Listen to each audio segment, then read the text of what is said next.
if you are going to interact on social media, keep in mind that social media is already low vibrational, as a lot of things are. But you can use it. Obviously, we have to use it for different things. And if, like myself, you have a company that is rooted in the media, you're going to be on social media, right?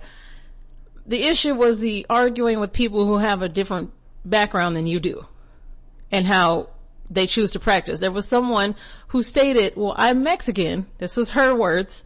So in my culture, you do put a mirror near the door. He proceeded to tell her she was wrong. I'm sorry, what? And that is where you have pissed me off and why it is now going to be on my show. You see, new witches in particular and all types of mystics, you are welcome to learn whatever it is that you want to learn.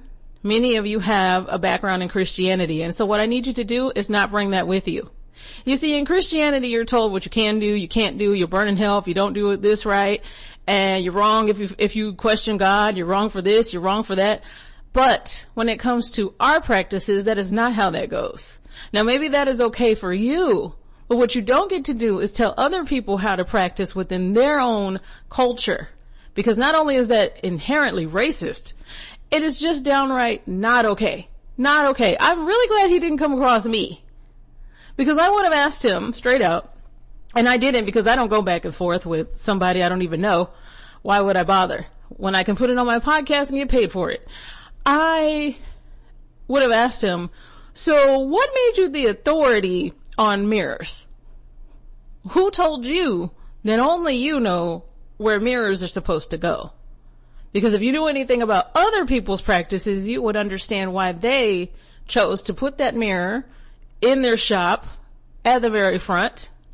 You would understand why those of us who have a Mexican background and similar backgrounds have mirrors near our front door. Keep in mind that my mirror that is near my front door does not face anybody. It actually faces a wall. That's on purpose. And it makes sense. A lot of people, if they didn't know, would assume that it's there so that people can take one last look at themselves as they leave. Or that Eric and I can take one last look at ourselves before we leave to go do whatever. No, that's actually not why it's there. I mean, you can use it for that. But you see, as long as you are cleansing that mirror, because mirrors are portals, and you actually understand why it's facing the way it is, why it's there, maybe even the type of mirror that it is, then you are fine in your practice. Because your practice is yours. I'm not going to tell you that you're wrong. Because you refuse to have a mirror facing a wall, or maybe you refuse to have a mirror near the front door. If that's not okay for you, then that's not okay for you. That's fine. But you don't get to tell other people how they can practice. You don't get to tell other people that their culture is incorrect. Excuse you? You never get to do that. And so I don't care what authority it is you seem to think that you have. You don't have the authority over any of us to tell us how to practice, because you sound like the very people that you're always condemning. What? You may as well just go be with them. You may as well, because you're exactly the same way that they are. So, I just wanted to say that, yes, be careful with mirrors. I know that I've said in a past episode, I never have a mirror facing my bed. I have one in the bedroom. Some people say don't have one in the bedroom. Well, I have one in my bedroom, and it's fine. It's been cleansed. I'll just leave it at that. And I even have a mirror on my altar.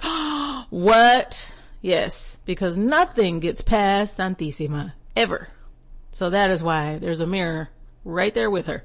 But I've talked enough about that. And something I wanted to get into is respect people's culture and respect that we don't all practice the exact same way. And that's okay. All right? Everybody is different. You're not necessarily a quote-unquote better witch or quote-unquote more powerful witch simply because you do things differently or you've been practicing longer. I have learned quite a bit from people who are brand new to witchcraft.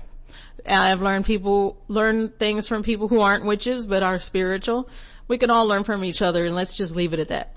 All right? So, speaking of learning from each other, I hope you all can contribute to this one. But what I need you to do when it comes to these cleaning supplies. First of all, I want you to take a look at those cleaning supplies. Are any of them sticky? Is that broom, really just about to fall apart? What about that vacuum? When's the last time you cleaned that out? Yeah? Okay. And a duster. When's the last time that you replaced the duster? Yeah. The reason I'm asking about your cleaning supplies first is that's where we're going to start. That's where we're going to start. So what I need you to do is to check those cleaning supplies and make sure that they're in working order. Make sure that they are good to go. All right. And so what you're going to do, hold on one sec. Can you hear my mouse? Oh my God. One sec. All right, New Moons, thank you. Because I was trying to pull my docket up and it wasn't doing what I needed it to do. It was pulling up information that I don't need yet. And I was getting annoyed. But what I need you to do after you have checked those cleaning supplies, make sure that we throw out anything that's dusty, half empty, and there's really nothing left of it. Make sure that duster is still good to go, that broom is still good to go, that vacuum has been cleaned out, etc. If you wear gloves, make sure that they're not disgusting. You know what I mean? So all of your cleaning supplies need to be in good order as well. In fact, I actually just cleaned out the basket that all of my cleaning supplies go in. You don't have to do all that, but make sure that even the environment that your cleaning supplies in is up to par, because your cleaning supplies are spiritual, just like everything else in this world. Okay. Now you might be like, how is a broom spiritual? First of all, a broom is extremely spiritual, especially to somebody like myself, but your vacuum, your duster, everything holds energy. And so energy in itself is spiritual. You're using it to clean your space. Your home is the root chakra.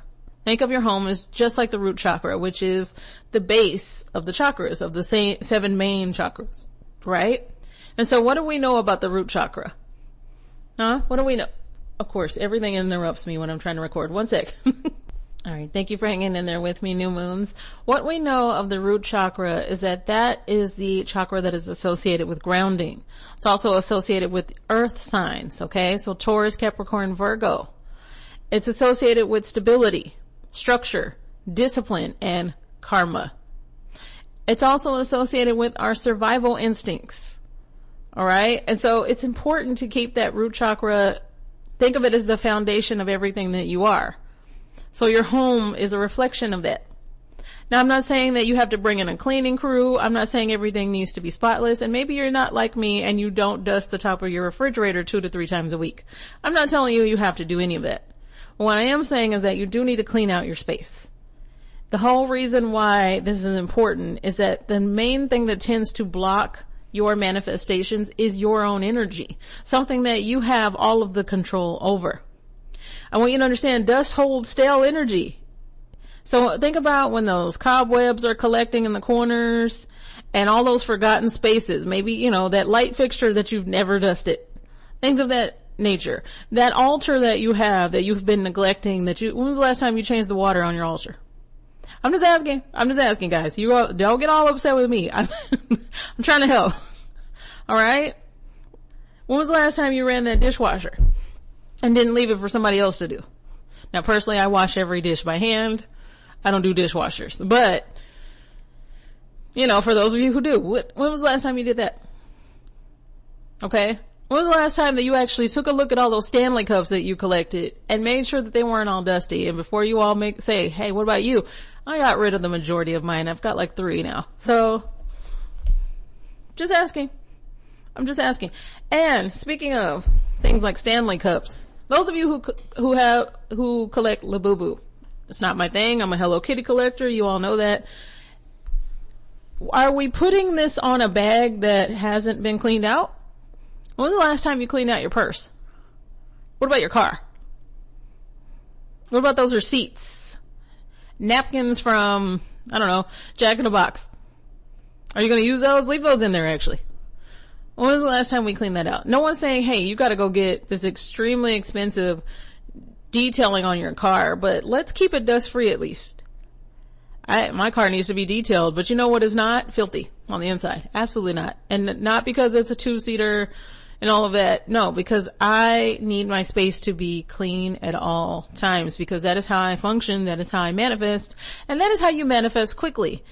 Now, this lesson applies to everything that you want to manifest, not just one thing. Those of you who tend to think big, and you want to manifest a home.